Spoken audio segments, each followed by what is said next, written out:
السلام عليكم اخواتي. اليوم جبت لكم حلوه بسيطه اللي طلبتني فيها اخت من الاخوات. اتمنى ان شاء الله ان الوصفه هذه تجربها وتعجبها. هنا دائما قبل ما نروحوا الوصفه تاعنا اتمنى ان شاء الله انكم تدعموا القناه باش تكبر، وهكذا نزيد نعطيكم المزيد والمزيد اللي نفيدوا بها بطبيعه الحال دائما المبتدئات ولا اللي حيفتحوا المشاريع. هنا نروحوا على بركه الله باش نشوفوا الوصفه تاعنا. هنايا عندي حندير بات صابلي. هنا عندي 250 غرام تاع مارغرين، عندي 4 مغارف زيت، 4 مغارف سكر ناعم، وربع مغارف نشا. عندي عطر الفاني، لاروند فاني، كاين اللي تلقاوه اللون تاعو كيما هكا، وكاين اللون تاعو يجي صفر. عندي هنا صفار بيضاء، وبطبيعه الحال عندي بيضه هنايا. حنا نخلطهم بعد نزيد نضيف البيضه. عندي نصف كيس تاع خميره حلويات، وعندي بطبيعه الحال فرينه باش نجمع العجينه تاعي. انا هنا البات صابلي تاعي راح كي نلمها نديرها عجينه نقدر نحلها، نقسمها على 3 ونحلها ونطيبها كل طبقه وحدها. هنا دوك نروحوا مع بعضنا مرحله بمرحله باش تفهموني. هنا نبدا نخلط هاد المكونات كامل مع بعضهم. هنايا دائما اللي بغات دير كميه كبيره ضعف المقادير. هنا نخلطوا كلش مع بعضها.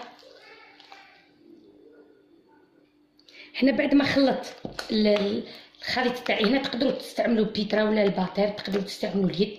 هنا دائما واش متوفر وكيما كل وحده تحب. هنا نزيد البيضه تاعي كامل، نزيد ندخلها مليح، ومن بعد نبدا نجمع بالفرينه تاعي. كما راكم تشوفوا اللون تاعها، اللون ولا صفر تقريبا. هذا اللون تاع لاروم، لو كان درت لاروم العادي اللي موش ملونه تجي العجينه تاعكم بيضه عادي، بصح تكون الرائحه تاعها روعه وراهي متوفره. يعني يبيعوا لكم يعمروا لكم قرعه صغيره، والرائحه تاعها يعني تبقى ريحتها مليحه. هنا بعد ما خلطت مليح نبدا نزيد الفرينه تاعي. الفرينه دائما تدريجيا، وبلا ما تنساو هنا قرصه الملح انا ضفتها دائما باش ما تنساوهاش، دائما لوحوها على الاول باش ما تنساوهاش.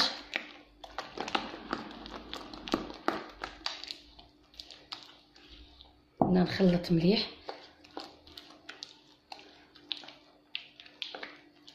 نبدا نضيف تدريجيا الفرينه.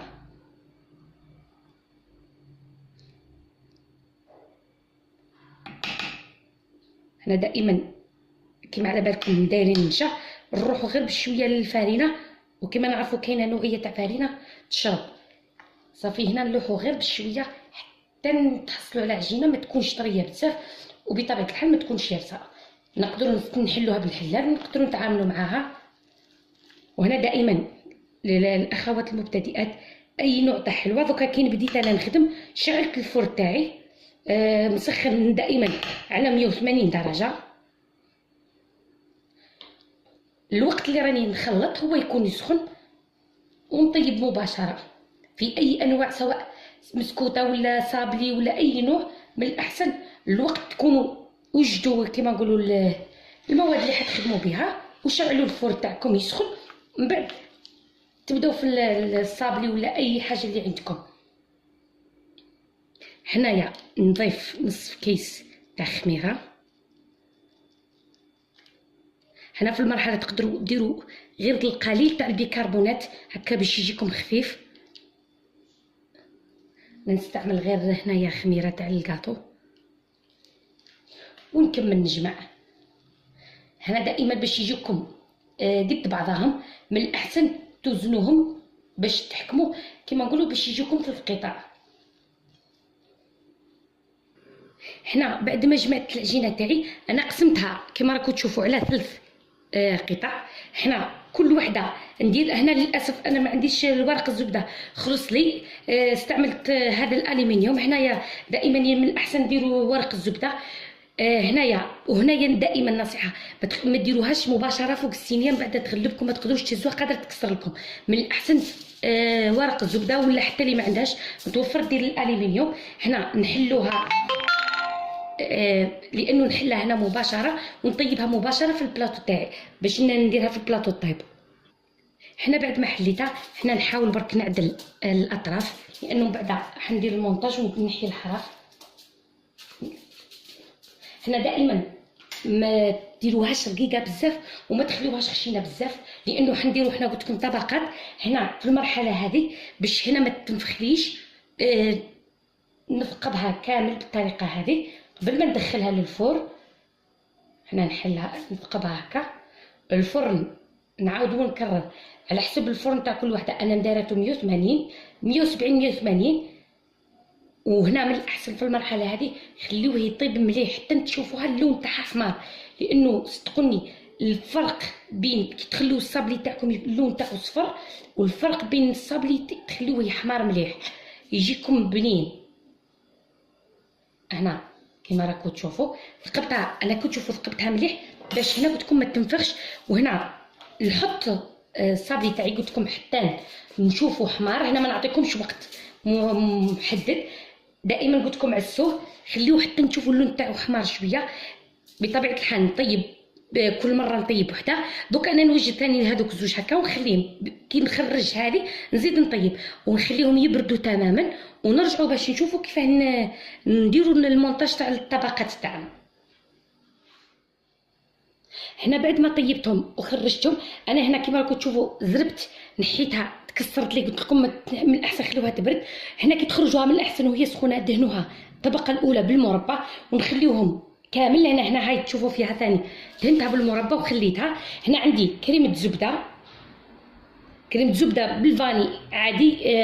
هنايا درت كيما نقولوا على حسب الكونتيتي اللي ديروها. درت زوج مغارف تاع مارغرين يكونوا كبار. ديروا معها مغرف سكر ناعم مغرف غبره شانتيي ودرت عطر الفانيليا اللي درت معاكم في الصابلي وطلعتهم.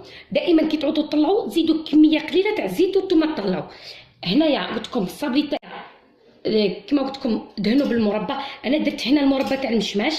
هنا ندير طبقه من الكريمه هنايا باش تجيكم. هنا ما نديروش صراحه المربى يجيكم يعطيكم طعم احسن وهكا ما تجيش تقهم كي تعود كريمه وحدها وتعطيكم الحموضه تاع المربى. هنا دائما قلت لكم اعرفوا كيف تتعاملوا معها لانها بات صابلي. كما تقدروا تستغناو على الزيت. هي الزيت تخليها مده طويله طريه. تقدروا ديروا غير مارغرين وحدها. حنا ندهن الطبقه الاولى اولا. حنا كي ندهن نزيد نحط الطبقه الثانيه. هنا ما تهمكمش حتى اذا تكسرت للضوء من بعضهم لانه من بعد تولي تحكم روحها وتتقص. حنا ندهنها مليح. هنا بعد ما قلبت الطبقه الثانيه دائما نقول لكم سيسوها باش ما تكسر لكمش بزاف. حتى وتكسر لكم معليش تقدروا تعرفوا كيف تردوها تحطوها. عاود درت كميه من المربى ودرت لها الكريمه. هنا نزيد نعاود ندير الطبقه الثالثه. هنا تقدروا الاخوات اللي كيما نقولوا حيديروها غير للمنزل يقدروا يديروها غير زوج طبقات. وبالنسبه للتزيين من فوق عندكم اذا تقدروا تنحيو تاع الصابلي كيما تقدروا ديروا كاوكاو تقدروا ديروا قفريت مرحي كاطو اي نوع تاع كاطو تقدروا ديروه عادي. انا نزيد نقلب الثالثه دوك من فوق. هنايا عاودت دهنت طبقه من المربى وطبقه ما درتش كيما راكم تشوفوا كميه قليله تاع كريمه الزبده هكا باش ما تجينيش تقهم. وهنايا ندري من فوق تكون صابلي كاوكاو. بغيتو ديروا حلاوه الترك عفوا ماشي حلاوه الترك الكوفريت مرحي كيما هنا. تقدروا بالفعل تقدروا ديروا المعجون تاعكم ذوبوا معاه كيما نقولوا تخلطوا معاه كميه من حلاوه الترك لانه كان في راسي حلاوه الترك عليها هدرت عليها. هنا نغطيه كامل. بطبيعه الحال خليوه يرتاح فتره هكا يزيد يطرى شويه من المعجون هذاك ومن بعد تقصوه. هنا تقصوه حسب الرغبه. هذا ثاني يصلح كيما نقولوا كي تعود مشاريع. كيما هنا تقدروا ديروا نفس الوصفه ديروه كيما الوصفات العادي تاعنا. ديروا طبقه من الصابلي وتدهنوا المربى وتقدروا بتكم نفس الكميه كيما نقولوا من المعجون تحلوها مع كميه من حلاوه الترك وتدهنوا وديروا الطبقات طيبوها في الفور ومن بعد كي تخرجوها. هنا الثومه احرار بغيتوا ديروا المربى وترابيو نفس لاباط صابلي وطيبوها مباشره كما تقدروا تخرجوها هكاك وتدهنوها بالمربى، من بعد تزينوها ولا تزينوها بشيكولا. هنا دائما التزيين يكون اختياري. هنا صراحه صحيه شويه تتفتت بصح، صدقوني الذوق تاعها روعه، مليحه لوليداتنا ولا الضياف. هنا قلت لكم تقدروا ديروا حتى 2 طبقات، ما ديروش 3 طبقات، تجيكم كيما نقولوا خليو شويه الصابلي بك عالي شويه وديروا 2 طبقات. انا هنا خليها يعني فتره هكا تحكم روحها شويه، ومن بعد نقصها ونشوفوها ان شاء الله في صحن التقديم. هذه الحلوه تاعي كما راكم تشوفوا فيها، جات صدقوني روعه. شو دائما نقول لكم سايسوها لانه راهي تتفتت. هنا من الاحسن الاخوات اللي تهاب انها تكسر لها بزاف، دير 2 بيضات، ما دير صفار البيض وتخدم عادي. شوفوا دائما تسايسها حتى وتتكسر لها، تعرف كيفاه تلمها، لانه بعدا كي تتقص راهي ما تبانش كيما راكم تشوفوا. هنا ثاني نتمنى انكم كي جربوا الكميه اللي ديروه الفوق، جربوه بالكوفريت، صدقوني يجي المذاق تاعو روعه. يعني قلت لكم روعه. نتمنى الاخت اللي طلبت مني الوصفه كيما هذه تجربها، كيما يصلح لكم مع العصير، يصلح مع قهوه حليب. يعني قلت لكم الذوق ولا اروع. وكي تجربوها جربوها بالمربى والكريمه، باش هكا ما تكونش الكريمه تقهمكم، وما طول الحلاوه الحموضه تاع المربى المشمش يعطيكم بنه. هنايا كيما راكم تشوفوا هنا قدمتها مع الحليب. الحلوه تاعي باش تشوفوا لانه جات يعني كيما راكم تشوفوا بلا ما نقصها بالموس، راهي تفتت وحدها، والذوق نتاعها قلت لكم روعه. نتمنى انكم تجربوها كيما راكم تشوفوا. هذه الحلوه تاع نهار اليوم. نتمنى ان شاء الله انكم تجربوها، ونقول لكم تاكلوها بالصحه والهنا، وانتظروني ان شاء الله في وصفات اخرى، ونتمنى منكم الدعم للقناه.